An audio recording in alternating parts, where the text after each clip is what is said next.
Podcastirmãos.com. Homem não chora nem por dor, nem por amor. Olá, pessoas!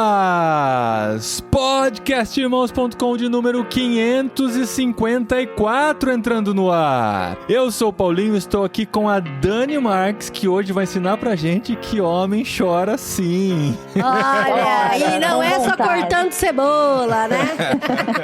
Eu sou a Dani, tô aqui com a Adri, a fêmea alfa que coloca ordem na casa dos De Gaspari. Olha! É assim, é nesse tom que vai começar o episódio? Que isso, amor? Coloca o meu. Eu falo, vocês vão comer esse feijão queimado? Sim, senhor. Os três. Porque feijão aqui na Espanha é muito difícil de achar. Eu sou a Adriana e eu estou aqui com a Silvana, que desde pequenininha ensina pra Lígia que, infelizmente, tem homens machistas. Eu sou a Silvana e tô aqui com o Paulinho, que tem responsabilidade dobrada porque é pai de menino. Olha Meninos. isso. De dois. Pera, deixa eu fazer a conta. A responsabilidade dobrada, porque são 2 meninos, mas tem ele também. Devia ser o quê? Triplicada? Quadriplicada? Triplicada? Não sei. Pode ser, mas aí tem que criar meninos não machistas, olha só. Sim, Isso aí. sim. E eu tô nessa fogueira não só na criação dos meninos, porque eu estou aqui no meio de 3 mulheres pra gente falar sobre a formação de um machista. Esse é um episódio que a gente anunciou já no último programa, que a Dani participou aqui com a gente, que a gente falou sobre relacionamentos abusivos. Se você não ouviu, volta lá, tá muito legal. E lá a gente deixou aberta essa possibilidade de voltar pra falar como um machista é formado. E isso a gente sabe que vem desde muito pequenininho. E a gente vai conversar sobre isso com a Adri, com a Dani e com a Silvana nesse episódio do Podcastirmãos.com. E olha só, já tô aqui adiantando o futuro na minha bolinha de cristal, de que no final desse programa a gente vai falar, não, então a gente vai ter que chamar a Dani e a Silvana pra falar mais sobre outro tema e tal. Porque a gente vai abrindo. São sempre temas que vão abrindo. Um vai São puxando muitas o outro. vertentes. A gente vai tentando chegar cada vez mais na raiz, mas a raiz tá muito profunda, né? Então a gente vai encontrando e descobrindo que tem muito trabalho ainda pela frente. Homem não chora nem por dor, nem por amor.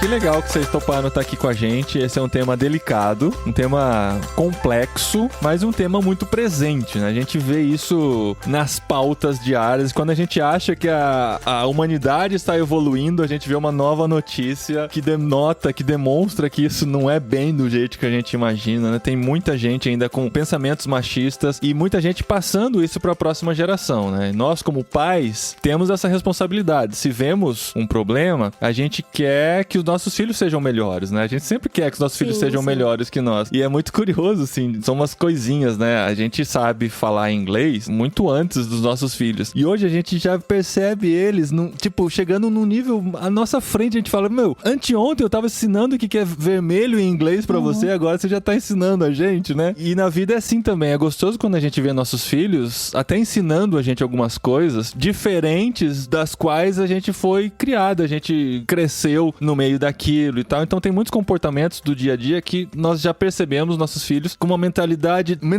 diferente mesmo. Às vezes a gente tem que lutar com a nossa mentalidade. Sim. Porque a gente fala, não, isso é errado, eu não posso ter esse comportamento. Porque o nosso primeiro impulso é falar, isso tá errado. É. E aí a gente fala, não, calma, mas é porque isso já veio desde da nossa cabeça, assim, de antigamente. E aí a gente vê nossos filhos já tomando a atitude certa, porque simplesmente eles já aprenderam a caminhar nesse sentido, eles não precisam ficar pensando assim, nossa, eu não posso fazer isso que é errado, eu tenho que buscar esse caminho. Não, eles já estão aprendendo um pouquinho mais disso e a gente vê essa evolução, né? Mas, por outro lado, eu confesso que assim, que a gente sempre fala, né, isso no podcast, que o podcast é sempre muito a vida do que a gente tá vivendo, né, nesse momento, a fase. E a gente tem 2 meninos em casa, um de 10, um de 12, e a gente mora aqui na Europa e eu percebo que tem muitos comportamentos que realmente são diferentes do brasileiro, mas nem por isso deixa de ser comportamento do ser humano, né? E aí, algumas coisas eu fico eu sempre falei desse tipo aqui pro meu filho, será que isso é bom pra ele? Será que eu não tô fomentando alguma coisa que seria ruim, sabe? Assim, no coração. E aí eu viro e volto e me pego assim, e aí eu ficava, nossa, a gente precisava fazer aquele programa com a Dani, né?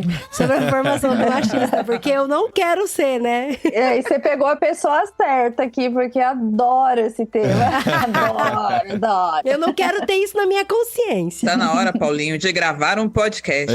Exatamente. Quando a gente começa a pensar muito sobre um tema, a gente fala, a gente precisa gravar sobre isso, porque se a gente tem dúvidas a esse respeito, ou se a gente tá trabalhando nesse sentido, a gente quer passar isso para as outras pessoas também, para que as outras pessoas reflitam sobre isso e trabalhem melhor nessa próxima geração. E quando eu digo, né, claro, não preciso nem justificar, mas quando eu falo que eles são, em algumas atitudes são melhores que nós, não quer dizer que eles são perfeitos, nós temos filhos perfeitos, a gente tá todo dia trabalhando e tentando direcioná-los no melhor caminho. Mas uma coisa interessante a se falar sobre isso é que, assim, quando eu penso, né, sobre o que eu estou ensinando para os meus filhos, muitas vezes eu vou colocar em xeque a criação que eu tive também, ou o meio em que eu estive, e vou avaliar, ó, isso foi legal que me foi ensinado, isso não foi tão legal, eu posso mudar nesse sentido, eu posso mudar naquele. Mas tem muitas pessoas que acham que tomar esse tipo de atitude ou passar desse jeito para os filhos pode ser um desrespeito com as nossas raízes, um desrespeito com nossos antepassados. Ah, porque meu avô sempre fez assim, ele sempre tomou essa atitude, eu aprendi desse jeito e eu vou fazer desse jeito, né? Então isso é um assunto delicado muitas vezes, porque parece que nós não estamos valorizando o que nós aprendemos com nossos pais e não queremos passar isso para os nossos filhos. Quando, na verdade, a melhor maneira de valorizar os nossos pais, os nossos avós, é demonstrar que nós podemos evoluir, né? E que podemos formar uma nova geração mais evoluída ainda. E é nesse sentido que a gente vai trabalhar aqui hoje. Eu acho bem legal, assim, pensar nessa temática no sentido de vamos dialogar, vamos conversar, né? Vamos trocar aqui e não só fechar, sempre foi feito assim, eu vou continuar fazendo e tá fechado. Essa flexibilidade de vamos ver, né? Vamos conversar, vamos colocar as cartas na mesa, olhar para elas. Isso aí é o caminho mesmo para essa evolução, é um modo de honrar pai e mãe, eu vejo, né? Ser melhor daquilo, né? Meu pai fala muito isso, ele fala, Dani, eu vejo você e sua irmã nos honrando quando vocês mostram que estão sendo melhores do que nós fomos, né? Oh, que excelente. Em diversos sentidos. E aí, por exemplo, você pensar em algo que sempre foi ensinado, de geração em geração, sei lá, menino não pode brincar de boneca, né? E você parar, vamos conversar sobre isso? Por quê? Acho que essa simples pergunta, por que menino não pode brincar de boneca? Vamos falar sobre isso? Uhum. A gente vai poder, acho que mais pra frente, abordar, explorar essa questão, né? Mas isso abre caminho aí pra muita coisa bacana, né? Dani, a gente já gravou tantas vezes junto que eu acabei de lembrar que a gente tem um episódio longínquo no passado que a gente falou coisas de menino, coisas de menina. E a gente falou sobre brinquedos, falou sobre até a origem das cores, né? A coisa do rosa e do azul e tal, né? Como isso é curioso, culturalmente trazido de geração em geração até chegar a nós, né? Então, assim, se alguém quiser se aprofundar mais neste tema em específico, tem um episódio lá, mas ninguém é obrigado a ouvir todos os nossos episódios, eu sempre digo isso.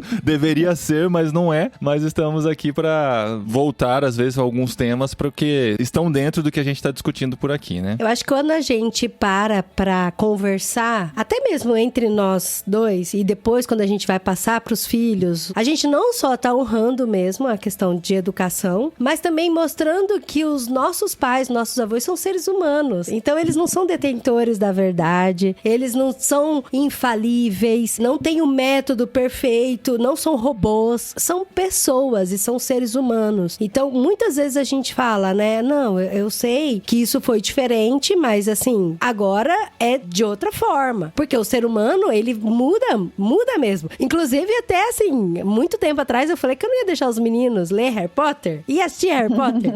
Hoje eles não só leram uma vez, né? Várias vezes. Então a gente tem essa, acho que, sei lá, um pouco de vergonha ou preguiça mesmo de parar pra pensar e analisar alguns valores que recebemos pra não mudar, sabe? Um pouco de medo mesmo de mudar e ser responsável por aquela mudança, né? E aceitar que a nossa cabeça evolui mesmo, que a gente pode pensar diferente do que a gente pensava alguns anos atrás. Esse exemplo do Harry Potter é uma coisa, mas vão ter coisas que a gente disse no passado no podcast, nesses 17 anos de podcast, que se eu reouvir hoje, talvez eu não pense mais exatamente desse jeito, né? As coisas evoluíram. E a sociedade evolui, né? A Adri falando até de Harry Potter, né? A gente tá lendo pro próximo literário Harry Potter. E a gente percebe nesse livro que foi escrito, acho que no final dos anos 90, né? No primeiro livro, como existem algumas referências ao ao corpo humano de forma pejorativa, né? Ele chama, a J.K. Rowling se refere ao menino como parecia um porquinho, fala que tem fotos em cima da lareira que parecia uma bola de praia de chapéu e tal. Tem muitas referências ao menino gordinho, né? Que era o primo lá do Mas a do gente Harry dá risada Potter. porque ele é muito cruel, o menino, por isso. Mas Aí tá você errado, Aí você vê assim, hoje já não encaixa mais na sociedade de hoje esse tipo de comentário, esse tipo de brincadeira. E assim, é coisa de 25 anos depois. Sim. E hoje as pessoas já não aceitam um livro novo que for lançado com esse tipo de argumento. Não, o Friends já não é aceito, né? O Friends já tá super desatualizado. As piadas que tem lá, tem muita coisa que hoje não faz sentido, né? Eu lembro que tem uma cena da Mônica que brinca muito com o cabelo armado dela e tal, né? Fala, nossa, hoje, né, esse tipo de coisa não é mais aceito na cultura pop, né? Então a gente tem que entender que a sociedade evolui, nós evoluímos e a gente tem o direito, tem o dever, na verdade, de pensar diferente e entender os problemas e principalmente a dor do outro, né? E você parar pra pensar, né? Um dia alguém parou e perguntou: ei, o marido tem autorização pra bater na esposa? Vamos pensar sobre isso? Porque até um certo momento da nossa história foi aceitável, isso era normal, tava tudo bem, né? Sei lá, o marido decidir se divorciar da esposa porque, bem no passado, né? Ela não cozinha bem, então isso é motivo pra mandar ela embora e tá tudo bem, né? E ninguém parar pra pensar e pra questionar. Ou de repente, por que mulheres não votam ou não têm voz? Ou não podem trabalhar, né? Sem autorização Podem do... trabalhar sem autorização do Exato, marido. não muito tempo atrás no Brasil isso era realidade. Era a realidade. E assim, eu imagino que nessa época, assim, as pessoas todas, inclusive mulheres, encaravam como algo normal, quase que vindo da nossa natureza. Deus nos criou, assim, né? E um dia alguém parou e questionou: ei, vamos conversar, né? E hoje é um horror você imaginar que um homem tem autorização pra bater no corpo da mulher. Então, olha como muda e que é bom que a gente mude, né? Eu tô aqui pensando que há algumas semanas eu vi uma palestra do David Heiker. Ele é um pastor, ele é de São Paulo, ele é palestrante, tem falado muito sobre sexualidade. E a gente foi assistir uma palestra sobre sexualidade de crianças. Ele falou uma coisa interessante, que o estereótipo é o ponto-chave. Então existe um estereótipo do que é ser homem e existe aquele que foge ao estereótipo. Então tanto os que fogem ao estereótipo criam uma crise, tanto na família, na igreja, na sociedade, como eu vou lidar, por exemplo, com um menino, até pouco tempo atrás, hoje em dia isso está mais resolvido. Um menino que se interessava muito por cozinha, né, que queria cozinhar com a mãe, para muitas famílias isso era uma crise, né? Isso hoje está mais pacificado, porque fugia ao estereótipo. Até no próprio ultrassom, né, Silvana? O pessoal fazia ultrassom, ai, menino, e aí, é saco grande ou não é? Isso, exatamente, né? E aí, se ele não tiver nesse estereótipo já, né? Ah, meu Deus, será que é um problema? E ele falou assim, que tanto o menino fora do estereótipo acaba gerando crises por não se saber lidar com isso, até criar crises na cabeça da criança, né? Porque tem coisa que pra criança é normal, ela não vai estar preocupada se aquilo é coisa de menino ou é coisa de menina. A gente é que inculca isso na cabeça da criança. E, ao mesmo tempo, o menino que está no estereótipo, que é muito macho na nossa concepção de adulto, ele é tratado, não, ele tá bem, ele já está resolvido, né? Ele é agressivo, ele é decidido, né? Ele que manda. É namorador. Ele né? é namorador, ele já tá interessado na menininha da sala, ele não chora, então ele já é um menino resolvido. Nossa, sendo que esse verdade. menino também tem crises, também tem perguntas, Nossa, e como? também tem inseguranças. E ele falou que a igreja trata esses homens, esses meninos, como muito bem resolvidos, quando não são. Né? Até dão eles como modelo pros meninos que estão fora do estereótipo. Né? Aí você que é muito, que tá chorando muito, olha aquele lá, ó, que não chora, que é durão. Tá vendo, ó? Toda vez que ele cai, ele não chora nenhuma vez. Agora você caiu, chorou. Você não é homem, não? E aí esse menino olha e fala assim, se aquele menino é homem e eu não consigo ser como ele, Então eu não sou homem. eu não sou homem, né? Então a chave tá nessa questão do estereótipo. O ponto é, né? O estereótipo é só uma referência, ele não é o, né? Não é a forma onde todos vão se encaixar. Agora, a gente tem muita dificuldade porque nós, pais, nós criamos um filho mental e a gente quer fazer com que o nosso filho real vá se aproximando do filho mental, né? Do filho que a O gente ideal. gerou aqui, na nossa cabeça, né? E aí é uma tensão constante, né? Isso vale pra tudo. A gente tá falando aqui de formação de meninos, mas isso vale pra tudo, né?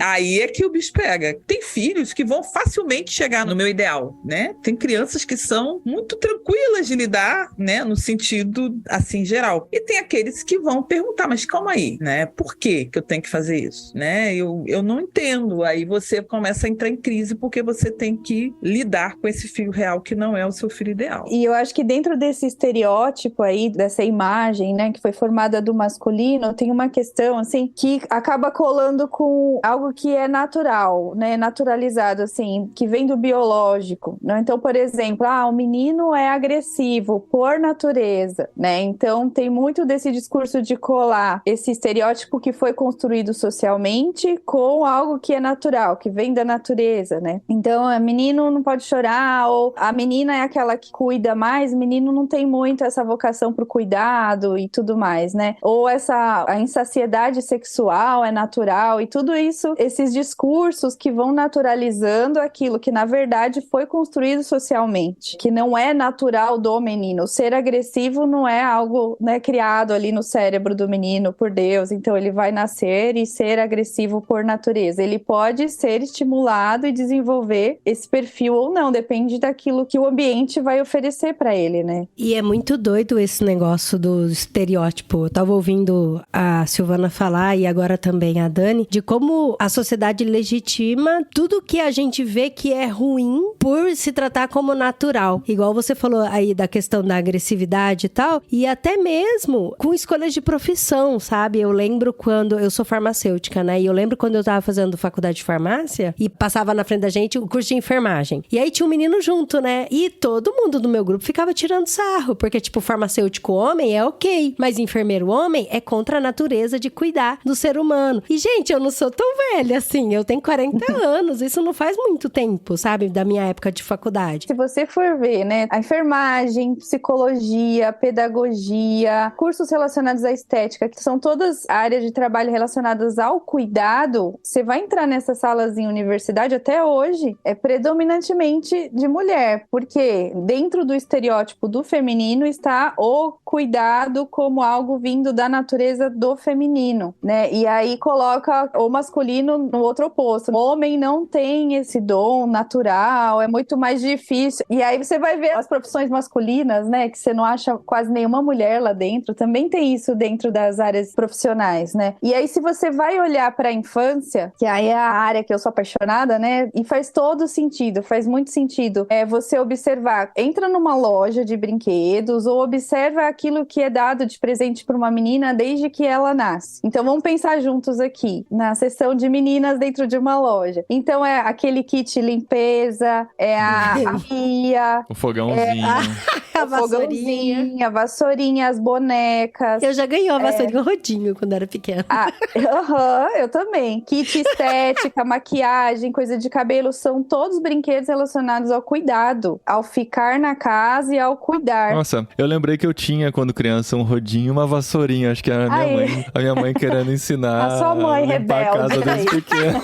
Eu aprendi a limpar a casa desde pequena. É possível. Tá vendo aí, ó? Ela já tava muito além do tempo dela. E aí, quando você vai olhar para os brinquedos do menino, eles estão muito distantes do cuidado, assim. É sempre uma caçamba, né? Um carrinho de fricção. Gente, por exemplo, eu tinha o meu rodinho, mas eu amava mesmo. Era brincar com o carrinho amarelo de fricção do meu irmão, que batia na parede e transformava em outro carrinho. Era ele amassava, super legal. não era que ele amassava. Ele amassava. Sim, e aí você é a menina que saía do estereótipo, né? Você era que soltava pipa. Como a Silvana falou, vão ter os meninos que saem do estereótipo e vão ter as meninas que saem também do estereótipo. E aí, não só a sociedade, mas os pais questionam, né? Será que minha filha tem um problema? Por que ela tá soltando pipa? Uhum. E a gente mesmo acaba colocando o peso numa criança que não tem problema nenhum. A menina lá curtindo futebol, ou o menino, sei lá, brincando de cozinha, ou aquele menino que curte mais a arte, mais sensível, né? No sentido da música, da arte, expressando toda essa sensibilidade. E aí o pai e a mãe já ficam, vamos procurar um psicólogo, né? Meu filho tem um problema. Aí eu falo, o problema é você, né? Você pai e mãe que tá criando aí na tua fantasia e jogando esse peso pra cima de uma criança que não tem problema nenhum. É interessante porque, assim, a gente tá fazendo a gravação do podcast agora no quarto que inicialmente seria o quarto dos meninos. E ele é todo azulzinho aqui e tal, né? E aí eu falei pro Paulinho, não, mas vamos colocar ele no quarto maior, né? Porque daí a gente usa esse como escritório e tal. É que a gente não queria colocar no quarto maior porque o quarto maior bate mais sol. E realmente é mais quente. Aquele quarto, ele é mais calor no calor e mais frio no frio. Mas a gente resolve, e ele é grande, espaçoso. E o quarto é roxo, é todinho roxo, É rosa. lilás, na verdade. Lilás. Ele é lilás e tem cortina... Rosa. Rosa, lilás, roxo, esses tons assim, sabe? Aí a gente nem falou nada. Eu e Paulinho, a gente colocou os meninos lá, a gente trouxe os quadrinhos deles, né, do Brasil. Um quadro do Santos, outro quadro do Darth Vader. E colocamos lá e tal. E eles sentaram. E eles Nunca questionaram. consegue, né? Nunca pediram pra comentaram pra pintar. Se bem que eles são tão, assim, desencanados com essas coisas São assim, bem de resolvidos, estética, são bem sabe? resolvidos. Eles têm tamanho parecido. Um dia um vai com a camiseta na escola, outro dia o outro vai com a camiseta na escola. Eles tiram pra tomar banho, às vezes não tá sujo o suficiente pra lavar. Você usa eles amanhã. põem trocar, mas põem outro. E eu falo assim, mas não era o seu irmão que tava com essa ontem? Ele falou, não sei, nem, sabe? Eu tô nem aí pra isso. É porque muita neura que a criança tem, a gente coloca. Sim. Né? A gente, assim, eu digo o convívio, né? O entorno. Os pais, os avós, os tios, né? O vizinho. Então a criança vive ali, a gente vai colocando algumas coisas que fazem a criança começar a pensar e daí podem surgir as coisas, né? A gente comentou sobre a questão da biologia, né? E, por exemplo, uma coisa que eu já ouvi muito. Ah, mas o menino, ele é mais agressivo por causa da testosterona. Testosterona dá agressividade. E a testosterona, ela dá reatividade, ela deixa a pessoa mais reativa, deixa ele mais motivado. Tanto que a mulher tem uma secreção menor de testosterona e o homem, né, tem mais testosterona. As características físicas do homem são conferidas pela testosterona, ela que faz, né, um concepto se diferenciar pro masculino. Mas, assim, não é que você é homem que você tem que ser agressivo e violento. Isso não é inerente, né? A violência não é inerente à sua secreção de testosterona. Eu acho que isso é uma coisa que tem que ser falada. Claro que quem tem testosterona em excesso por alguma doença pode ter alterações de comportamento, mas isso não é um determinante, né? É uma coisa também que é construída, né? Tanto que existem sociedades que são muito mais pacifistas do que outras, né? E não quer dizer que os homens que estão ali têm menos testosterona que os outros. Então, existem algumas falas que a gente desenvolve para explicar comportamentos, tentando usar a biologia como justificativa, que a gente tem que ser muito cuidadoso, que senão a biologia muda, né? Até o conhecimento científico sobre muda e a gente não consegue se organizar. Eu entendo, dentro do que eu acredito, assim, que o homem possa, né, ter assim, até um melhor perfil para lidar com algumas situações de risco, né, e tudo mais. É claro que quando aparece uma aranha aqui em casa, quem vai matar é meu marido, entendeu? Eu faço, mas isso depende também. Vai resolver. Eu já vi casais que o homem é o que tem a baratofobia e a mulher é que é obrigada a ir que lá vai e atrás. matar. Agora o problema é eu querer jogar isso tudo numa base, porque eu viro pro menino, como você falou, que vai ter baratofobia, e ele vai começar a questionar o quão homem ele é por conta disso, né? Então a gente tem que tomar cuidado. Tem que matar barata, menino. Não transformar o menino normal em alguém cheio de neuras. Tanto por um lado extremamente machista, tóxico, como a gente gosta de dizer, opressor, tanto por um lado que se questiona até se é homem ou não. Né? Então a gente... Não é que tudo é normal, mas a gente tem que ter muito cuidado como a gente vai lidar, inclusive, com as crises que os meninos têm, com as suas, né, diferentes peculiaridades. Só um adendo sobre agressividade, uma coisa muito bacana que eu aprendi dentro da psicologia foi diferenciar a energia agressiva de agressividade, que foi algo que a Sil falou, né? A gente tem essa energia agressiva que é inata, né, que vem no biológico até para nos colocar em movimento em diversas situações, sei lá, até o mastigar um alimento, a gente precisa de uma energia agressiva para destruir aquele alimento, digerir, ou para, numa situação de fuga e luta, a gente reagir e tudo mais. Agora, a agressividade vai no sentido de machucar o outro, seja verbalmente, psicologicamente, fisicamente, e isso você pode estimular tanto no menino quanto numa menina. Ela pode pegar toda essa energia agressiva que é natural e vem para a saúde e transformar em algo ruim, né? Eu vou machucar o corpo do outro porque eu não tenho um autocontrole e tudo mais, né? E esse cuidado que a gente precisa ter, eu acho que é a palavra essencial, né? Porque a gente não consegue criar um manualzinho e falar, faça isso, não faça isso, e as coisas vão funcionar, né? Por exemplo, voltando pro caso da barata lá. Ah, o menino demonstrou que tem um certo nojo em matar uma barata. Eu, como pai, vou incentivá-lo, filho. Vai aparecer uma barata em alguma situação que eu não vou estar aqui pra matar. Você precisa tentar matar ou dar um jeito, fazer com que ela vá embora de Porque casa. A mamãe não vai matar mesmo. É. Agora assim, aí o cuidado é assim, todo mundo tem nojo de barata, ninguém vai falar assim, eu amo matar barata, não vejo a hora de aparecer uma barata em casa que eu quero dar uma chinelada nela.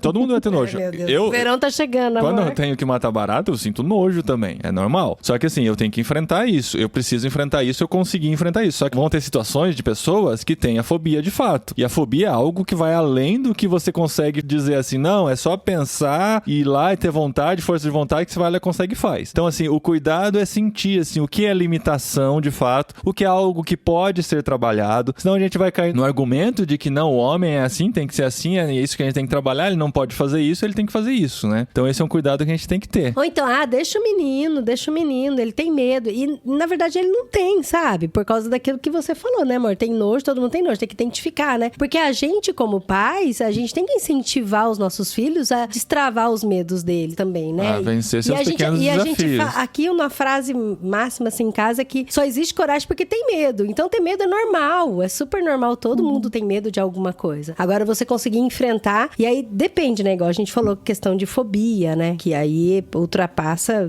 todos os limites. Eu acho que o saudável tá em não colar isso ao masculino ou ao feminino, né? Tanto pra menino quanto pra menina, o medo tá ali presente e é bacana você incentivar que ele consiga superar seus medos, em frente, né? Lógico, tudo dentro de um equilíbrio também, né? Não é forçar a criança e colocar ela... Aqueles tratamentos de choque, né? Tem medo de aranha? Coloca num caixão cheio de aranha. Cheio de aranhas. Vai vencer. Ai, que horror, gente. Aquelas coisas de no limite e tal. Mas tem muita gente que faz isso, tá? Faz. Que o garoto tem medo de ficar sozinho, sei lá, tranca num quarto. Apaga a luz. Meio que cria a ideia de que se ele é masculino, né? Se ele é um homem, eu tenho que mudar o comportamento dele na marra. Na marra. Meu Deus do céu. Pra aprender a ser homem, né? É isso. Leva no prostíbulo, faz essas coisas. Faria parte do masculino o lidar com essa situação na base da brutalidade, digamos assim, né? Então, se tem medo de um bicho, eu jogo medo de um monte de bicho, né? Se é retraído sexualmente, tem que ser tudo na base da loucura. Isso era parte do comportamento machista no passado, né? A gente tá falando da formação do machista, é uma das coisas que rolava muito. Uma outra que eu acho que é a ideia de que se você é homem mesmo, tem coisa que você não pode fazer, né? Tem coisa que não é coisa que o homem faça. Tipo, alguns serviços domésticos, né? Algumas coisas de cuidado. Não pode lavar a louça que vai sugar a energia masculina. Você vai ser menos homem por lavar a louça. Gente, eu vi isso, eu fiquei rindo muito. Socorro. Porque aqui em casa quem lava a louça é o meu marido. Eu falei, não conta pra ninguém, não achar que você é menos homem. E agora eu tô contando no podcast, meu Deus. Ele chamou... A minha filha chama de masculinidade frágil, né? Se fala muito isso, né? Masculinidade frágil. Tão frágil que não posso lavar uma louça que eu vou deixar de ser homem. Meu Deus. Outra falácia também que existe, gente. As mulheres cuidam mais, mas não quer dizer que as mulheres sejam mais dadas ao cuidado em todos os cenários. Eu tenho pacientes cujos cuidadores principais são homens, por motivo muito simples, né? Filho único que não casou. Porque quando o filho único casa, vocês sabem que a cuidadora é a nora, né? Em geral. Sim. Mas tem muito homem que é o cuidador principal do seu pai, da sua mãe, do seu avô, da sua avó, e são excelentes cuidadores. Eu brinco que o homem cuidador, eu falo assim, o homem que vem cuidador, ele costuma ser mais organizado que a mulher. É muito engraçado. Porque ele, em geral, assim, por ele não se sentir preparado, eu acho que ele fica mais alerta, né? Ele fica mais atento. Se prepara mais. Ele se prepara mais. Então, eles, em geral, vêm com coisas anotadas, eles já trazem as coisas mais organizadas, eles trazem um caderno, que é uma coisa que eu sempre peço para cuidador ter anotações. Vai lembrar o que aconteceu em 25 de janeiro de 2022? Não, né? Um caderno te ajuda. Se aqui aconteceu algo de importante, você vai lá no caderno e resgata. E os homens costumam ser excelentes cuidadores. Eu vejo muita gente se furtando ao trabalho de cuidar de outro, porque, mas é porque, isso é melhor pra mim, deixa pra minha irmã vai cuidar. Não, as noras vão cuidar. Claro, tem pessoas e pessoas, assim como tem mulher que não é habilitada pro cuidado, ou que precisa ser melhor treinada pro cuidado, porque todo mundo pode cuidar de alguém. Acho que a palavra é essa, é o treino, né? Acho que todo ser humano tem potencial, depende do quanto você vai treinar para aquilo. Exatamente. E até mesmo questão assim, eu sei que você tá falando com relação a cuidado, mas, por exemplo, com relação à alimentação e comida. Eu sempre já ouvi falar de que a mulher é a responsável por fazer a comida no lar, principalmente para trazer balanceamento nutritivo para toda a família e tal. E aí eu lembro quando eu tava assistindo assistindo Gilmore Girls e a Lorelai, ela não cozinha. E na época, a primeira vez que eu assisti, eu fiquei tão chocada. Eu falei, nossa, uma mulher que não cozinha, que coisa bizarra, né? Porque eu sempre via minha mãe cozinhando, minhas tias cozinhando, tudo. E agora que eu revi a série, eu falei, não, mas é ok. Eu tenho uma vizinha aqui que ela não cozinha. Ela não cozinha. Gente, vocês têm noção que tem casas aqui na Espanha que não tem fogão? Não tem fogão. Tem gente que não cozinha. Ou não cozinha, ou eles... a gente vai... Eu já falei isso no outro episódio. A gente vai conhecendo mais da nossa cultura brasileira quando a gente conhece outra cultura, né? A gente descobre que, assim, a gente foi criado numa cultura em que todos os pratos são cozidos. Todos os pratos vão ao fogo. Aqui não, eles aprendem a comer muita coisa curada, muita coisa conservada em azeite, em vinagre. Sim, eles fazem muitas conservas. Muito pão que você já compra pronto, sabe? Muita salada fria. É muito louco. Aí tem muita gente que não cozinha. Ou come fora, porque às vezes é mais barato comer fora do que perder tempo preparando um alimento. Né? Muito cultural, né? Cultura. Sim, eu lembro quando eu era adolescente e fazia parte da minha igreja de Campo Grande, e uma moça lá, ela casou. E eu lembro que foi tão curioso que eu fui visitar a casa dela e tinha só um fogãozinho de 2 bocas, aquele fogão elétrico, sabe? Só com 2 boquinhas. Acampamento, assim. Então, aí eu achei tão esquisito. Daí ela falou, não, é porque eu não cozinho.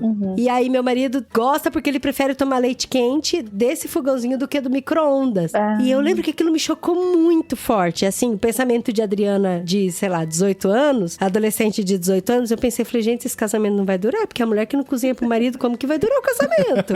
E, gente, eu já pensei assim, olha só. Ainda bem que as pessoas mudam, né? E ela tá casada e feliz até hoje, sabe? Sem cozinhar. Você vê como essa questão do estereótipo, assim, do cuidado ligado ao feminino, então, de repente, você vê uma mulher que não entra nesse estereótipo, ela não, sei lá, não gosta de cozinhar, não curte limpar a casa, e aí o olhar da sociedade, ela não é uma boa mulher, ela não é uma boa esposa, já cai nisso, né? E tem todos os comentários que vêm, que às vezes a gente nem percebe, assim, de gente de fora, não sei se vocês já passaram por isso. Nossa, Dani, mas o Felipe tá desleixado, hein? E essa camiseta que ele tá? Demais! Né? Do Paulinho tá com a camiseta amassada. Dele. Nossa, Adri, a camiseta do Paulinho tá amassada. Ou tá muito magro, tá doente. Dani, o que você tá fazendo? Não tá cozinhando direito? E aí joga sobre o nosso ombro a responsabilidade do cuidado de um outro adulto que tem capacidade de cuidar da própria barba, da própria roupa. Assim, é tão bizarro. O corte de cabelo do meu marido é a minha responsabilidade. Não é, gente. Ele vai lá na cabeleireira. Achei que você ia falar, eu dou dicas. Não, fiquei com medo. Eu dou pausa dicas. dramática dela me deu medo. Não, eu dou dicas, eu posso dar dicas. Mas assim, eu posso até ajudá-lo. Pode acontecer. Mas não que isso seja meu compromisso. Que eu acho que o problema é quando a gente começa a dizer assim, não, você não pode fazer tal coisa porque tal coisa não é do masculino. Você não pode fazer tal coisa porque é do feminino. Uma coisa que ajuda, né, os meninos, eu acho, numa situação dessa, ele aprender que sim, ele pode cuidar de alguém, né? Ele pode tomar conta de outro ser humano dentro das capacidades dele, pode aprender sobre isso e que isso não vai fazer, né, ser homem. Pelo contrário, né? Eu conheço mulheres que saem de casa, o bebê fica com o pai porque tá dormindo, o bebê acorda, volta correndo porque, né, o caos vai ser instalado porque o homem não sabe lidar com aquela criança. Não sabe lidar. E se ele precisar trocar fralda, meu Deus, socorro. Então, hoje tá mudando porque a nova geração já entendeu, a maioria, ainda tem exceções, que não dá para a mulher cuidar da criança sozinha. Mas você ainda tem algumas coisas que as pessoas dizem, não, mas, né, alguns cenários, não, mas eu não vou, isso eu não vou fazer isso, né, porque eu não fui criado assim, porque a minha mãe não cuidou. Então, quando a gente tá criando, né, uma criança, a gente tem que tomar muito cuidado com o que a gente tá inculcando na cabeça, porque vai estar com 40 e 50 anos, e aquilo que você imprimiu na infância vai fazer diferença. Eu tava ouvindo o Daniel Becker, ele é um médico, ele é pediatra integral. Eu tenho citado aí, todo mundo fala assim, eu conheço essa gente. Por acaso, eu acho que ele foi meu professor e me deu aula, mas eu não me lembro exatamente do que ele falou.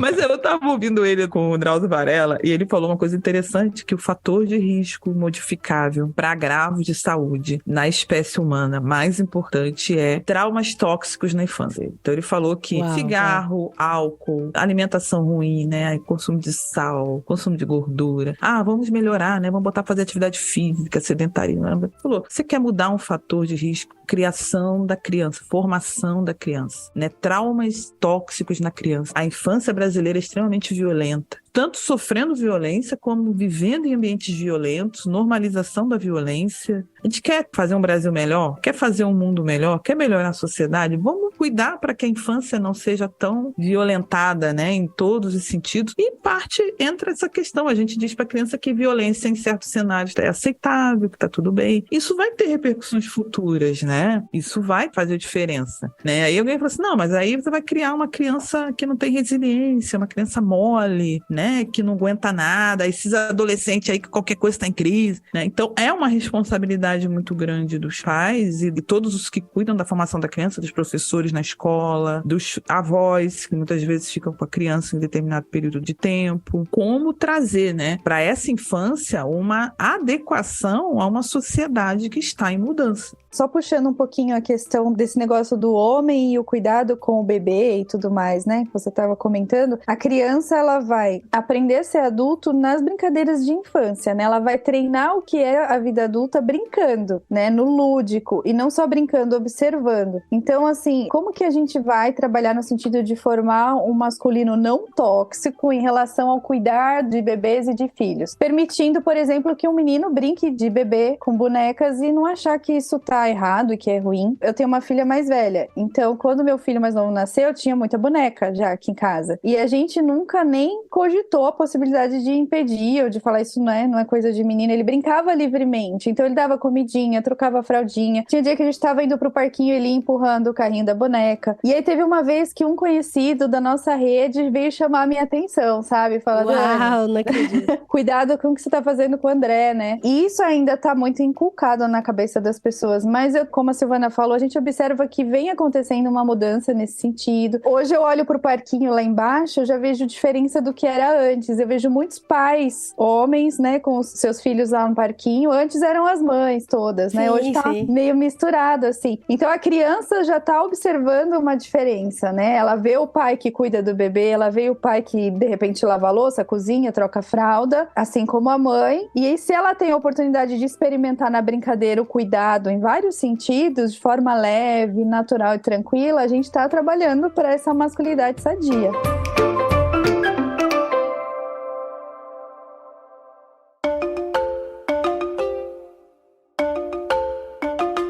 Eu acho que a gente tem que trabalhar as diferenças também, né? Porque assim, quando a gente fala do machismo e da masculinidade tóxica, a gente também tem que levar em conta que o homem e a mulher, eles são diferentes, né? Tem toda a sua carga hormonal diferente, massa muscular, peso. Eu nunca esqueço que uma vez eu tava falando com os meus filhos na escolinha de futebol deles. Eles eram bem pequenininhos, acho que tinha 5 e 7 anos, alguma coisa assim, né? E gente, os meninos aqui, eles gostam de dar soquinho. O tempo todo, eles gostam de ficar dando soquinho na gente, de brincadeira. O Paulinho também. E o Paulinho catava os moleques e jogava na cama e dava surra de travesseiro neles. Agora eu faço com a cachorrinha. Não tem mais crianças pequenas em casa, os meninos já estão grandes demais pra isso. Mas até hoje eles gostam. Um pouquinho antes da gente começar a gravar, tava lá eles dando soquinho no outro. Eu sempre falo, começa com brincadeira e acaba em choro, né? Então, como toda mãe, né? Como toda mãe fala. E aí eu lembro que o meu pequenininho chegou e deu um soquinho assim em mim, né? E fiz, ai filho, né? Aí eu falei pra ele, ai mamãe, doeu? Ele falou assim, ai mamãe, eu já tô ficando forte. Eu falei, já tá ficando forte. E ele, eu acho que eu vou ser muito mais forte que você. Eu falei, não, eu não acho, eu tenho certeza. Você vai ser mais forte que eu, porque você é homem, sua estrutura muscular é diferente da mamãe, seus hormônios, tudo de você é diferente da mamãe. Então você realmente vai ser mais forte. Então por isso que você não pode sair dando soquinho na mamãe já desde pequenininho, sabe? E fui explicando pra ele. Aí eu lembro que tinha algumas mães junto e aí teve uma mãe que ficou muito brava. Ela falou pra mim, esse tipo de coisa você não pode falar pro teu filho, que você tá criando um machista. Como que você tá falando pra ele que você é mais fraca que ele? Que mulher é forte, sim. Você não pode ficar falando essas coisas que você vai inculcando na cabeça do seu filho que ele é mais forte que você. E que ele sempre vai ser mais forte que você. E não só isso, que ele é mais forte que qualquer outra mulher. E aí eu lembro que eu fiquei, uau, será? Sabe? Será que eu tô criando um machistinha falando esse tipo de coisa? É, porque quando a gente fala isso, né, de que a gente não pode ficar dizendo que é coisa de homem, que é coisa de mulher, né? Mas por outro lado, eu quero ensinar meus filhos filhos a tratarem bem uma mulher. E como que eu ensino isso? Tratando bem a minha esposa e tratando bem outras mulheres que ele vê com quem eu tenho alguma interação. E você sempre falou pra eles, né? Não, lutinha com a mamãe, não. Quando você fala de força, tem que tomar cuidado, né? Porque a força física entre homens e mulheres é diferente. Isso aí é dados estatísticos. Ah, mas se você pegar a fulana que faz crossfit, gente, mas ela é a média da população, né? Mundial, não é, né? Assim como você pegar assim, pega um homem sedentário que vive deitado o dia todo. Não é a mesma força física, entendeu? Mas na média, o homem tem mais força física que a mulher. E tem uma coisa que é interessante, né? A mulher tem mais força física, tende, né, a ter mais força física em membros inferiores e o homem em membros superiores. Eu acho isso interessantíssimo. Eu descobri isso recentemente. Eu falei, nossa, a mulher pra correr e o homem pra brigar, né? Então, existe certa diferença. E quando a gente está em ambientes de desafio, a gente vê que essas diferenças acabam, pela forma como a gente, enquanto humanidade, se organizou, se expressando, né? Tem uma guerra, ninguém pensa assim, vamos dar umas armas para as mulheres, vamos colocá-las ali, as crianças ficam em tal lugar e os homens, a gente vai fazer um bingo de... Não, os homens ficam para a guerra, a mulher vaza, né? Vamos retirar as mulheres das crianças. Então, existe uma forma de dividir o funcionamento. O que não pode, que eu acho, primeiro, né? Achar que todo mundo tem que se enquadrar no estereótipo obrigatoriamente dessa forma meio não refletida, né? E também, assim, deixar as pessoas mal preparadas para situações adversas. Por exemplo, questão da cozinha, né? Eu sempre falo, todo mundo tem que saber fazer um mínimo na cozinha. Tem gente que vai ser gourmet, né? Que vai ter, inclusive, cozinhas extremamente... Vai usar noz moscada na comida, né? Vai ter fouet 1, fouet 2, fouet 3, porque esse é mais pra clara e aquele é mais pra... Bol. Bol, porque eu tenho um bol, né? Porque o bolo. Uma tigela, né? Não, porque eu faço, mas eu gosto de pão de ló, meu bolo é pão de ló. Tem gente que fala que eu faço miojo com salsicha. Mas assim, fica bom, assim, né? Você tá descrevendo meus dois filhos, sabe? O André é o gourmet e a Raquel come o que tem, até a ração do cachorro. Mas aí, pensa bem, Dani, eles vão pra faculdade em algum momento. Aí vai em outra cidade. Aí chega lá, tem que se virar na cozinha. Virar o básico, tem que saber, né? Tem que saber o mínimo. mas ele vai pedir comida, gente, nem todo lugar você vai ter. E se a gente tá passando pressuposto que vai ter internet, que não vai ter uma guerra mundial, situações adversas, todo mundo tem que saber se virar. Aqui a gente divide bem, assim, as tarefas todas, né? É um combinado nosso, assim, eu sempre falo, somos um time e a gente vai trabalhar junto aqui pra manter essa casa em ordem. Então o André e a Raquel, os dois sabem lavar a roupa na máquina, estender a roupa. Só que aí a gente vai percebendo que, por exemplo, o André tem prazer em pegar uma receita elaborada e sozinho ele faz. Ontem cheguei e tinha um brownie aqui, ele fez sozinho à tarde. E a Raquel, ela vai ser aquela que vai esperar até o último minuto pra ver se alguém vai fazer alguma coisa e entregar pra ela, e pode ser qualquer coisa. Mas eles estão sendo ensinados, assim, a sobreviver ela vai conseguir, onde ela estiver. Faz parte, ainda mais nessa realidade nossa que a gente vive, né, que os filhos, assim, antigamente o filho ficava na casa da mãe, a mãe dando a comida na mão, e quando casava, quem ia dar comida na mão era a esposa. Não lavava nem o garfo, não tirava nem o prato da mesa, né? E tinha aquela coisa, né, da mãe do noivo chamar a noiva na casa pra ensinar a fazer os pratos que o filho gosta, né? Nossa, gente, olha isso. A avó do Felipe, que já é falecida, é uma das coisas que mais me chama a atenção. Ela colocava a pasta de dente pro vô dele na escova, colocava o chinelinho no pé dele, e assim, pensar, a avó do Fê não é tão antigamente assim, né? Mas era algo assim, que tava ali dentro das funções dela como boa esposa e tudo. Não que uma mulher, de repente, não possa pôr a pasta na escova, né? Mas você colocar isso como responsabilidade da mulher, né? Aí já diferente. Diferente o agrado e com relação à responsabilidade. Senão a gente cai num extremo, né? Também a gente vai para um outro extremo. Você não pode fazer nada, né? Isso tá errado e também não é legal. Porque senão ele é machista, ele vai achar que é tudo a responsabilidade minha. E eu vejo o seguinte, né? Que eu acho que a casa estabelece os seus pactos. Então, tem casa em que o pacto doméstico tem papéis muito definidos e funções que muitos vão olhar e falar assim, nossa, essa é uma casa totalmente machista. Mas, na verdade, ali o pacto doméstico foi fundado. Então, por exemplo, tem casas em que a mulher não vai trabalhar, o homem vai trabalhar. E foi um pacto feito entre eles. E não quer dizer que seja uma casa machista. A mulher está plenamente satisfeita com isso e foi por opção dela, não é nada disso. O problema é quando, por exemplo, uma coisa que ocorre muito na realidade machista que eu acho que a gente pode quebrar é essa ideia do homem monarca, né? Sim. O homem, independente de quem pensa em igualitarismo, complementarismo, a gente não vai entrar nessa treta, né? Mas assim, não, porque o homem tem que liderar o lar. Mas liderar o lar não é ser o rei da casa, né? Então ele é um monarca, quando ele entra tem que estender o tapete vermelho,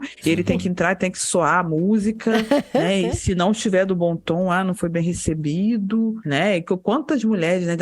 Fulano tá pra chegar, tem que estar tudo perfeito, porque se o jantar não estiver posto, quando ele chegar vai descer a lenha. Então assim, se não estiver no canal do jornal, a hora que as crianças estão assistindo outra coisa, olha, o pai tá chegando, bota no jornal. A roupa lavadinha, passadinha, esperando por ele, né? E o que acontece? Muitos meninos são criados nessa realidade e quando se deparam com a vida real, que na vida real, para a maioria esmagadora da população brasileira, ou eu acredito no Ocidente, ou nos falantes de língua portuguesa, quem está ouvindo esse podcast está enquadrado aí em 95% dos casos, o salário do homem não sustenta a casa. Vai ter gente que vai ter sustento se descer de padrão, entendeu? Vivendo um padrão inferior ao padrão que talvez seus pais viviam, por conta de um achatamento econômico mesmo. São poucas as pessoas que podem se dar o luxo de os dois trabalham, mas a mulher trabalha por hobby. São poucos, né? Na maioria das vezes, o salário não subiu proporcional à inflação, às perdas, né, dos planos econômicos e tudo mais. Então, a gente está numa realidade que a maioria das casas precisa que os dois trabalhem para que ela tenha um sustento mínimo. Então, o menino é criado numa realidade em que ele aprende que se você não é capaz de reproduzir esse modelo, de que você vai trabalhar, você vai trazer 100% de sustento e vai ter que bancar a sua mulher, né, bancar a sua esposa, e você precisa fazer. Aí ele vai para, né, estuda, obtém uma profissão, começa a trabalhar, aí ele nota que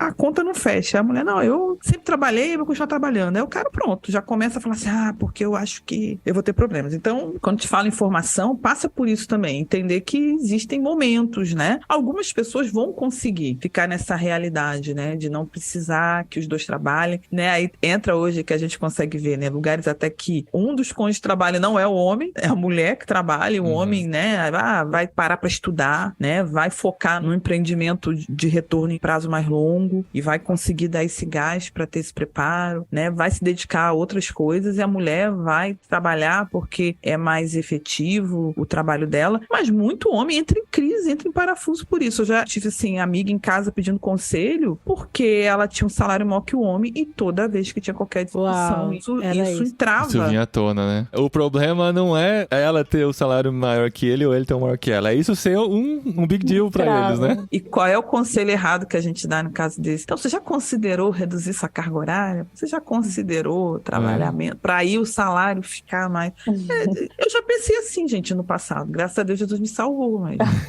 eu já pensei assim. Doido. Tem uma vertente aí dessa discussão que eu fiquei pensando aqui agora, assim, a mulher de hoje que precisa sair para o mercado de trabalho é uma questão de necessidade, né? Você trouxe aí a realidade e ela vem dessa criação ainda com resquícios machistas de que ela é responsável por toda a área do cuidado, então ela tem a sobrecarga do trabalho, né? De sair, trabalhar, vir, voltar para casa, ônibus, enfim, e mais todo o gerenciamento mental do resto do cuidado, né? O pediatra das crianças, escola, reunião de pais, e ela tá tentando dar conta de tudo. Das tarefas todas, e aí você consegue explicar por que o número de doenças mentais explode entre mulheres, né? Se você for ver o número de mulheres em consultórios, né, com burnout e crises de ansiedade, depressão, não que isso não tenha no universo masculino, mas você, pelo menos ali, na minha realidade, estudos, entre as minhas colegas, o número de mulheres adoecidas nas famílias, assim, é muito, muito grande.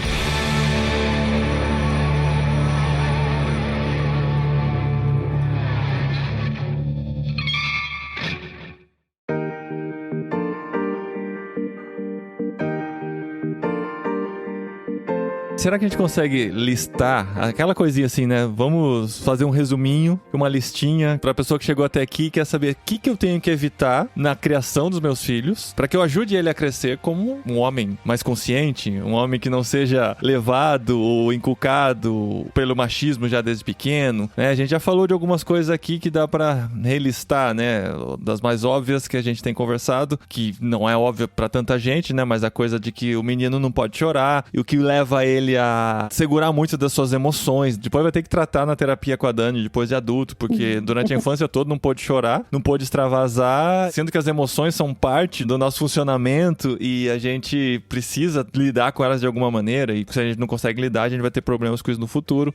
Que mais que a gente pode colocar aqui como estereótipos que a gente tem que evitar, ou falas que a gente tem que evitar na criação dos nossos filhos? Acho que a gente falou um pouco aqui sobre a questão da agressividade, né? Do ser homem, você precisa ser agressivo, né? E isso está muito também relacionado ali nos conteúdos de mídias, de filmes, né? Que a criança assiste, as brincadeiras, os brinquedos, né? Tem muito disso. O menino é estimulado a usar arminha, a usar espada, né? Então, a agressividade está muito, né? Vinculada ao masculino, machucar o corpo do outro, enfim. A questão da repressão das emoções que você acabou de falar, assim, acho que só complementando o que você trouxe, o chorar, né, é o equivalente ao fazer xixi e fazer cocô. É uma necessidade do nosso organismo, né, no momento de dor, de angústia, sofrimento, sei lá, até alegria. O nosso organismo pede o choro, né, e você reprimir isso na infância é você criar uma bomba relógio ali dentro. Porque é similar você proibir teu filho de fazer cocô na hora que ele quer fazer cocô, né? Não vai sair do jeito certo por um momento, depois de algum jeito vai sair. Mas você tá querendo dizer que toda criança, o bebê, acho que é meio que normal, assim, mas depois de certa idade, se a criança não chora, ela está reprimindo esse sentimento, essa emoção, ou pode ser que ela realmente não precise chorar naquelas situações? Eu acho que tem as duas coisas, não tem muita regra, assim, acho que tem um momento que ele não tá chorando porque não precisa mesmo, e dependendo do ambiente que ele cresceu, talvez o que ele ouviu durante o crescimento, ele vai entender que precisa não chorar, ou guardar, ou não externalizar emoções, às vezes nem chorando, mas não falando, eu tô triste, dizendo o que tá sentindo, porque isso é sinal de fraqueza, sabe? Homem não expõe sentimentos. E é muito característico você ver numa roda de meninos adolescentes, Paulinho deve dizer melhor que conviveu, né? Não é muito normal você encontrar meninos falando sobre o que tá sentindo numa roda, né? Não. Menina não, a menina fala... o tempo todo, né? Tudo e mais um pouco, né? Não. Eu acho que assim, né? De novo, a gente evoluiu e hoje é mais normal isso acontecer conversando com amigos adultos, né? Principalmente entre cristãos. Você tá num pequeno grupo, alguma coisa assim, aquele ambiente mais seguro em que você pode se abrir, isso pode acontecer mais, mas que realmente na adolescência, eu não tinha abertura nenhuma no meu grupo de amigos pra falar dos meus sentimentos, né? E isso podia denotar muitas coisas que eu não queria denotar naquela situação, né?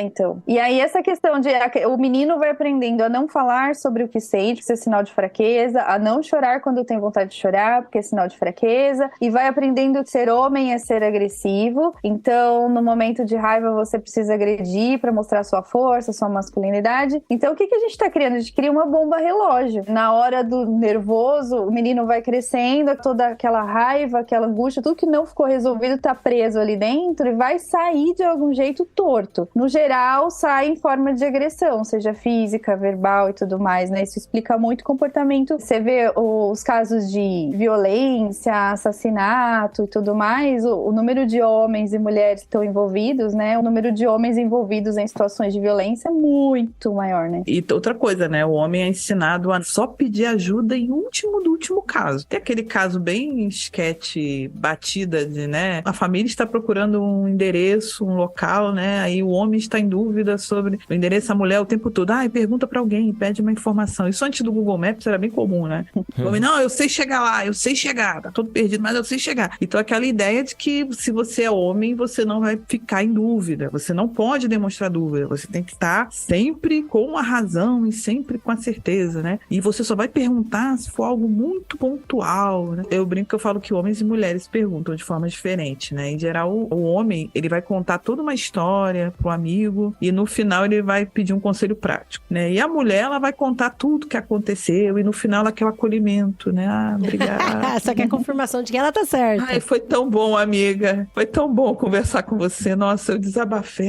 Tava precisando falar isso, né? Então, existe essa diferença, mas muito menino, ele é ensinado assim, olha, você não pode pedir ajuda. Se você pediu ajuda, é porque você não conseguiu fazer uma boa leitura da situação. Não mostrar vulnerabilidade nenhuma, né? Porque é sinal de fraqueza, isso. E olha só, tem muito pai de menina, agora eu vou botar pimenta nesse negócio. Esse programa tá muito leve. Tem muito pai de menina ensinando que ela não pode depender de ninguém. Então você vai estudar, você vai fazer doutorado, você vai aprender 3 idiomas e não pode depender de ninguém. Você tem que saber, se for necessário, você vai se virar sozinha. Gente, nós sempre precisamos de alguém na vida. Se você casar, se você não casar, se você tiver filho, se você não tiver filho, você vai estar cuidando e sendo cuidado por pessoas na igreja, né? No seu trabalho. Um grupo de amigos. E o dia que essa menina que foi criada desse jeito precisar de alguém, vai ser fatal pra ela. E isso é totalmente anticristão, né? Nós aqui como cristãos, né, a gente tem a relação como uma das bases, né, da nossa fé, digamos assim, né? Não existe cristianismo sem relação, não existe vida com Deus sem relação. E a coisa de preocupar-se com o outro, ajudar o outro e até depender do outro faz parte da nossa vida em comunidade. A gente aceitar que a gente precisa do outro também, né? E aceitar que a gente pode ajudar o outro também. E a gente vê tantas vertentes aí dentro de tudo isso, né? Que essa imagem secular, digamos assim, que entra nos nossos relacionamentos de que você não pode depender de ninguém, você tem que se virar sozinho, você não pode... Tem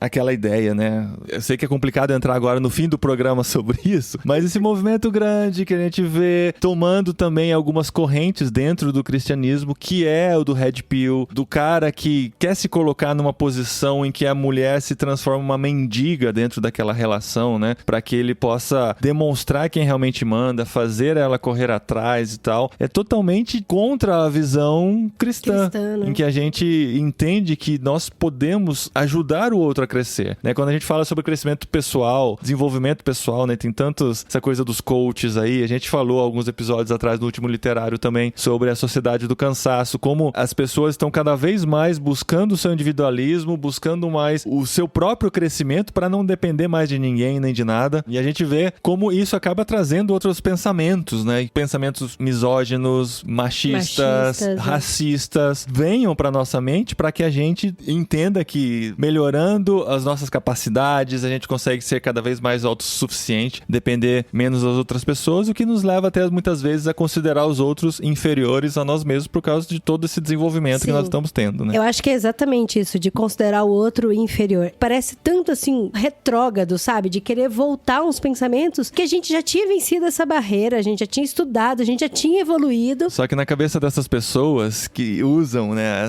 essa metáfora do Red Pill, que tem ligação com Matrix, inclusive o filme que a gente assistiu recentemente com nossos filhos, foi bem legal rever com eles. Sempre na cabeça dessas pessoas, né, a questão do Red Pill é uma metáfora que é usada para muitas teorias da conspiração, né, de quando a pessoa consegue, finalmente agora eu tomei a pílula vermelha e agora eu sei da realidade, né? Aquilo que estavam escondendo da gente por tanto tempo. Agora acordei e eu quero acordar outras pessoas também, porque na verdade existe uma grande conspiração que faz com que a gente pense desse jeito, né? Então quando você fala que é retrógrado, para essas pessoas, na verdade, eles estão voltando às raízes, entendendo o que é de verdade. Nós que estamos cegos e que estamos com a pílula azul, estamos ainda vivendo na Matrix. E eles já sabem o que tem por trás e como lidar com essa situação, né? E só que aí acaba voltando. Mas é tão triste, porque assim, a maioria das postagens, livros e vídeos, é tudo em detrimento à mulher. Tudo. Então, por mais que fala que é um melhoramento pessoal, é alguma coisa que tomou a pílula vermelha, agora entendeu, mas é sempre em detrimento da mulher. Parece que o homem tá sempre com medo da mulher, do que a mulher faz, do crescimento que a mulher tem. E aí eu vou rebaixar ela ao máximo que eu puder, e aí se eu rebaixar ela, eu estou em ascensão, né? E aí o meu machismo é que vence. A ideia que eles defendem geralmente é porque o movimento feminista cresceu tanto e o feminismo prejudicou muito a posição do homem, então o homem acabou sendo culpado de tudo e agora nós estamos retomando um lugar que nos é devido e tal. Então é tudo dentro disso, né? Como o feminismo levou a um extremo que eu quero trazer de volta pra cá, porque é onde devia estar desde o começo, né? Tem inclusive movimentos cristãos pensando assim, e até assim, é até triste pensar que muito da origem está no pensamento cristão, digamos assim, entre aspas, né? Que acaba trazendo, né, coisas como o homem ser o cabeça, né? O homem ter que liderar, até o homem ter que ser o líder espiritual do lar e tudo isso, e acabam trabalhando essa temática aí que tem trazido vários prejuízos, né, até pro meio cristão. Eu acho que o grande problema sempre vai estar nos extremos, né? Aquela questão do oprimido e opressor. Então, existiu o machismo, aí foi para um outro extremo ali, o feminismo foi caminhando para um extremo, existem movimentos extremistas dentro do feminismo que colocam o homem num lugar de inferioridade, aí vem a reação do homem que quer de volta o seu lugar de de superioridade, a gente fica assim, migra para um extremo, migra para o outro, migra para o extremo, para o outro. E isso que tá errado, né? Isso que adoece, assim. O ideal é você chegar num equilíbrio de somos humanos, merecemos um tratamento, um cuidado ali igualitário, né? Na questão de direitos e tudo mais. Eu tô pensando que agora tem alguém redigindo um comentário dizendo assim, mas Dri, você não entendeu, Dri. Você não entendeu. Mas, gente, é porque vocês não leram, vocês não estudaram, vocês não assistiram, vocês não entenderam, vocês estão criticando sem... Então, gente, tem coisa, entendeu? Que eu não preciso comer pra saber que tem um gosto ruim, né? Eu me aproximo, sinto o cheiro, vem que tem um cheiro de dejeto, eu já imagino, né? Existem mecanismos dentro do cérebro que faz a gente entender que aquilo ali é perigoso, né? É assim, eu ouvi um vídeo de uma pessoa, que eu não vou dar publicidade pra ninguém, né? Nem pagando eu daria, mas a pessoa fala, né? E faz todo, né? Aí tem a nomenclatura, e a nomenclatura deixa a pessoa, né? Eu acho que isso atrai muito. Gente, e cuidado, meninos, né? Quem cuida de menino na igreja? Você que tem igrejas que são extremamente restritivas, que mantêm as pessoas dentro de bolha. A gente estava falando aqui sobre a questão de ensinar as pessoas a não depender de ninguém. Essas pessoas ficam carentes, elas vão parar na internet, onde elas se formam, criam um usuário e saem perguntando, pesquisando, então elas vão pedir ajuda, vão por atrás. E aí encontra tanto lixo, meu Deus! E fora que começa a sofrer golpe online, né? É aquela história de, a menina foi parar como escrava sexual lá na Turquia. Começou com gente carente indo na internet. Então, né, a gente acaba criando uma realidade muito fechada e a pessoa acaba encontrando isso. Aí, na cabeça dela, eu ouvindo o vídeo, assim, cara, um menino que tá numa igreja em que ele tá vivendo uma realidade ali muito fechada. Não quer dizer, gente, que eu vou levar o menino pra tudo quanto é canto pra ele conhecer a vida. É que você tem que preparar as pessoas para um mundo tão hostil como o mundo que a gente vive hoje, né? A gente tem que preparar porque o mundo não tá fácil de viver. Se na época do medievo você vivia 35 anos e morria de varíola, hoje em dia você enfrenta desafios também. E aí, esse menino, ele é apresentado na cabeça dele, ele tomou a pílula vermelha, porque é um negócio maravilhoso. Assim. E aí o cara falou, a prescrição do cara, eu falei, cara, a prescrição do cara tá perfeita, ele só errou o diagnóstico. Ele falou, não, olha só, você precisa fazer atividade física, vá fazer atividade física, você precisa comer melhor, não fica comendo só tranqueira, seja uma pessoa ativa, melhore o seu arcabouço cultural, visite um museu, vá conhecer sobre cultura, se torne uma pessoa com uma boa conversa, que saiba falar sobre as coisas da vida, que não tem um discurso limitado. Se alguém falar isso pra você, você não vai achar isso legal, Paulinho? Pô, esse cara é um excelente conselheiro. Ele né? tá falando tudo que é coisa boa. Agora, pra quê? Pra pegar mais gente, pra ter mais parcerias sexuais. Ai, meu... O objetivo final, né? Qual é o objetivo final? Então, né, existe o VSM, né? E o grande mal do homem é que ele vire um beta provedor. Então, existe toda essa nomenclatura, né? VSM, para quem não sabe, é valor sexual médio. Não, valor sexual de mercado. Uau. É isso que é o VSM, tá? Então, as pessoas têm valor sexual de mercado. Uns têm mais, outros têm menos. É então, tipo um jogo, né? É um aplicativo, assim, que você vai lá, você vai melhorando o seu XP, você vai melhorando o seu lore Isso, e exatamente. vai conquistando dentro dele. Exato. Então, uma mulher casada com filhos, ela tem um VSM baixo. Um homem casado com filhos, né, que já tá, né, já passou dos 45, 50 anos, ele tá com o VSM dele reduzido. O empresário de sucesso solteiro, ele tem um VSM alto. É essa a ideia. Então, você hierarquiza as pessoas, atribui valor a elas, e o seu objetivo é ter um maior número de parcerias sexuais até certa idade, para você acumular o máximo de VSM que você puder. E aí, quando você quiser uma parceria sexual, você pode não querer, mas se quiser uma parceria sexual para tempo prolongado, você poder, por ter um valor alto, então seu valor é baseado nisso, você poder ter mais opções de escolha. E no final das contas é o seguinte, eles falam que o maior poder do homem é o poder de poder ir embora. Ou seja, você tá num relacionamento estável, você tá casado, você tá com, né, uma esposa, é você poder dizer assim, eu posso ir embora. Por quê? Porque o seu VSM é alto. Então, gente, como eu encaixo Cristo nisso? Eu fiquei pensando. Pois assim, né? Que absurdo, como é que eu encaixo? né? Absurdo. Aí a pessoa vai dizer que não entendi. Não, cara, desculpa. Quem não entendeu foi O que você. falta entender, né, gente? Aí eu fiquei pensando essa questão relacionada à infância, né? Como que a gente inculca na cabeça dos meninos que o masculino também está vinculado ao número de mulheres que você consome e o poder do seu pênis, né? O quanto ele funciona, quantas vezes por semana e tudo mais, né? E isso é inculcado na cabeça dos meninos desde que nascem, né? A Adri acho que comentou, não lembro se antes da gente apertar a gravação aqui, assim, viu que é menino, ultrassom, né? nossa, olha o sacão dele, olha o pintão que ele... Desculpa, vocês colocam a pia aí. Olha o pintão que ele tem, não sei o quê. E aí o menininho vai ouvindo que o valor dele tá ali no tamanho do pênis e o quanto aquele pênis funciona. Vai ser pegador, né? Vai ser pegador. Já nasce com o VSM alto, hein, Silvana? Então, começa a contar desde a infância quem soma mais pontos, né? E aí, aquela perguntinha básica, e quantas namoradinhas você já tem? Né? Você já coloca no plural, né? O menino já vai ouvindo que ele tem a possibilidade de ter mais de uma. E aí você não ouve isso sendo falado da menina, né? Quantos namoradinhos você tem? Porque isso seria, né, ser galinha, né? Mas o menino, tudo bem. Então, vai colando ali também nesse estereótipo do masculino essa questão do quanto o meu órgão sexual funciona, né? Quanto mais funcionar, mais homem eu sou. E quantas mulheres eu já peguei. Enquanto isso, a gente vai colocando a mulher nesse lugar de consumo. A menina muito cedo aprende que a menina precisa ser desejada pelo seu físico. Aí você vê lá as dançarinas do Faustão, né? Que nem um monte de frango rodando na padaria ali.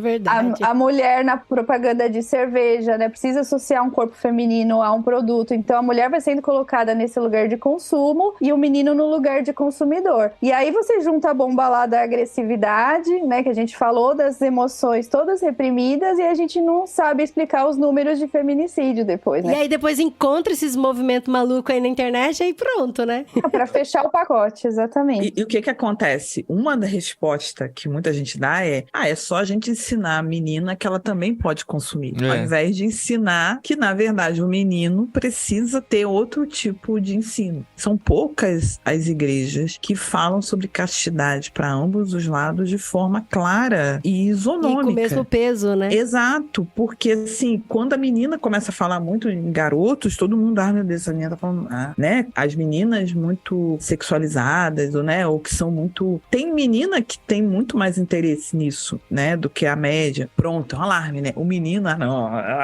ainda bem que o problema é esse. É um problema legal de lidar. Então, a gente precisa criar uma adequação para ambos nisso. Muito menino cai nesse lance desse tipo de ideologia por conta de não ter sabido lidar com traumas e situações do passado, né? Tem gente que está estudando isso na academia e as pessoas falam, muitos dos meninos capturados por esse tipo de movimento são meninos que não tiveram presença masculina na criação. Aquela ideia, né, que um bom pai é o pai que provê recurso financeiro. Não é um pai que senta, que se coloca à disposição para uma conversa, que é aberto ao diálogo. Então, o pai tem 3 conversas críticas sobre o filho, né? Uma que ele, apresentou para o filho o que ele pensava sobre sexo, uma em que ele falou com o filho sobre dinheiro e uma que ele falou com o filho sobre trabalho. Enfim, esse tipo de menino, ele não tem... Que exemplo de pai ele tem? O que é ser homem para ele? Ele tá naquela confusão, aí ele abre a internet e o que aparece? Né? Gente fazendo podcast de hora em que o cara aparece bem asseado, né? Bem barbeado, com um vídeo maravilhoso. Sabe o que eu mais acho interessante desses caras que vão pro podcast falar de Red Pill? É que ele dá uma opinião machista, aí ele fala assim,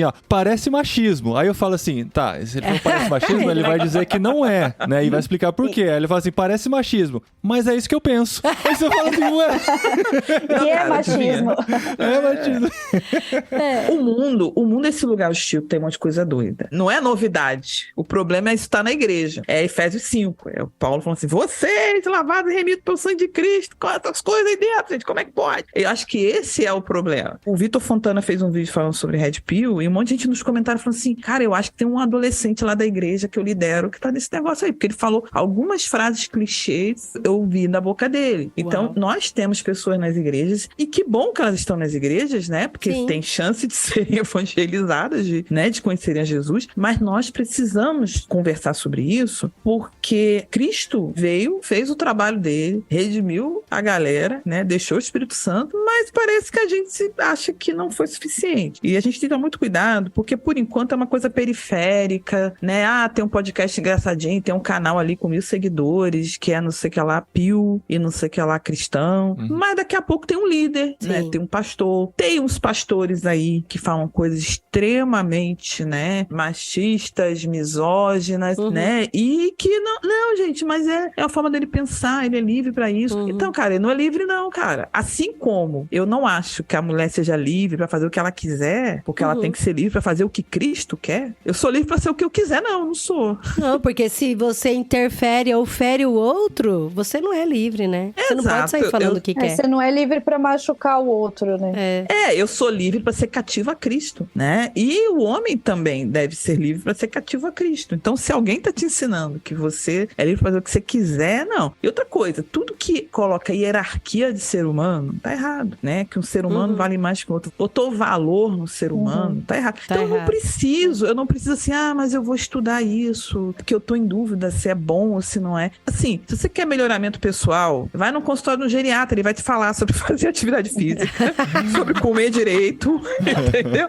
Você querer advogar em causa própria. Se o teu problema é que você quer melhorar como pessoa, procure um médico, um terapeuta físico, um psicólogo de terapia, vai conversar com o seu pastor, né? Tantas formas, né? Academia, caminhada. Vai melhorar estilo de vida. Mas gente, é porque tem gente que não ouviu o básico, que tá carente disso. Tem meninos que não têm referência, ou as referências são muito ruins, né? Estão em ambientes muito... Aí tem contato com uma coisa dessa, meu Deus, explodiu minha cabeça, ele falou que eu tenho que malhar, né? Então a gente precisa também como igreja, para se defender desse tipo de coisa, eu falo isso para quem lida com meninos e quem lida com meninas. A gente precisa estudar, a gente precisa se capacitar, porque as armas do mundo são armas pesadas, né? As armas são pesadas. Eu tava numa conferência um tempo desse, aí veio uma pessoa falar assim, a universidade acabou com a vida do meu filho. A universidade destruiu a vida do meu filho. Entrou naquela tal de universidade, acabou com... Não foi a universidade. Foi o mau preparo que você deu. Sim, exatamente. Assim, eu sei que eu tô falando isso, assim, eu tenho telhado de vidro, que eu tenho uma filha. Isso é brabo.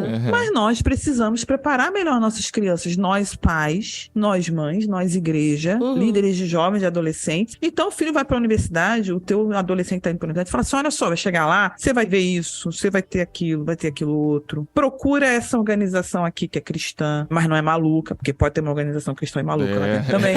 Hoje em dia Tudo depende do que tá sendo construído em casa, né? Porque senão tudo pode virar perigo. Harry Potter vira perigo, a série, a TV. A mulher vira o perigo, né? A mulher. Aí ele pode até não ter acesso ali na tua bolha, mas ele sai um pouquinho da bolha, ele vai acessar aquilo lá fora, né? Então é uma questão do que você construiu, né? Na relação com ele ali e tudo mais. E aquilo pode realmente inspirar o cabeção. Então tem o garoto que era super menino da igreja, tocava no louvor toda semana, e ele foi fazer um estágio e voltou maluco, né? Voltou totalmente. O que aconteceu? Foi o estágio? Não, ele passou por uma série de crises pessoais ali. Tem muita gente que vai e vem e não acontece nada. Então você tem que, inclusive, identificar. Esse menino tem maturidade suficiente para fazer um curso universitário fora de casa, né? Ou ele é um menino que na primeira oportunidade vão levar ele para tomar cerveja, consumir droga, e ele vai. Ele é alguém que talvez não possa morar sozinho, se ele for morar fora.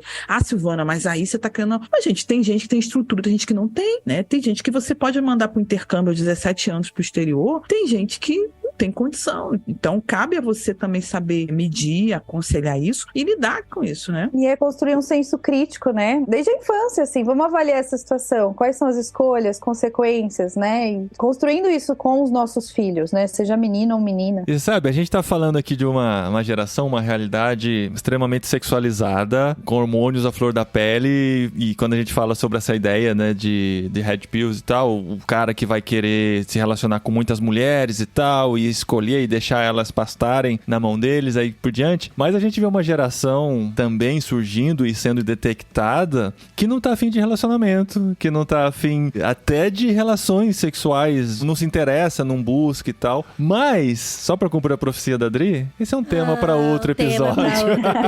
Isso é verdade. Só pra eu sempre ficar com essa sensação de pendência, de estar devendo alguma coisa pros nossos ouvintes. Coloca a gente em movimento. Mas é por isso que tá em 500 e poucos programas, né? Esse é o segredo. Eu sempre tô devendo alguma coisa. É o segredo.